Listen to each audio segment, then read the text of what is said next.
આગળ વાત રાજકોટની કે જ્યાં મનપાની ફૂડ શાખાએ ઘીના નમૂના લીધા હતા અને તે નમૂના ફેલ થયા છે।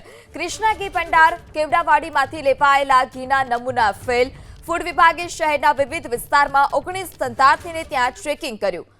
વધુ માહિતી સાથે સંવાદદાતા પરાક્રમસિંહ જોડાયા છે। જે પરાક્રમસિંહ, કયા કયા વિસ્તારમાંથી કઈ દુકાનમાંથી નમૂના લેવામાં આવ્યા અને કેટલા નમૂના ફેલ આવ્યા છે, શું વધારે વિગત?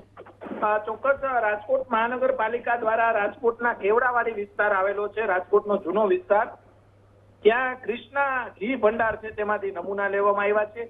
ફૂડ વિભાગે શહેરના 19 ધંધાર્થીઓને ત્યાંથી કાર્યવાહી હાથ ધરી છે। ખાણીપીણીની અલગ અલગ વસ્તુ, ઉનાળો ચાલે છે ત્યારે આઈસ્ક્રીમના પણ નમૂના લેવામાં આવ્યા છે અને ખાસ કરીને જે કોઠી આઈસ્ક્રીમ છે તેના પણ 2 નમૂના લેવામાં આવ્યા છે। આ તમામ નમૂનાઓ અત્યારે પરીક્ષણ માટે મોકલવામાં આવ્યા છે।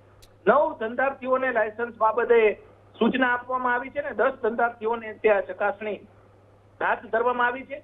આજે 19 ધંધાર્થીઓ ત્યાંથી અલગ અલગ વસ્તુઓ, જેમાં આઈસ્ક્રીમ, ઘી સહિતની જે ખાદ્ય ચીજો છે, ખાસ કરીને કોઠી આઈસ્ક્રીમનું પણ મોટા પ્રમાણમાં વેચાણ થતું હોય છે, જેના નમૂના લઈ અને પરીક્ષણ માટે મોકલવામાં આવ્યા છે અને આવનારા દિવસોની અંદર આ પરીક્ષણના નમૂના ફેલ થાય છે કે કેમ તે બાબતે તપાસ શરૂ કરવામાં આવે છે અને આ તમામ નમૂના છે તે અત્યારે લેબોરેટરીમાં મોકલી દેવામાં આવ્યા છે।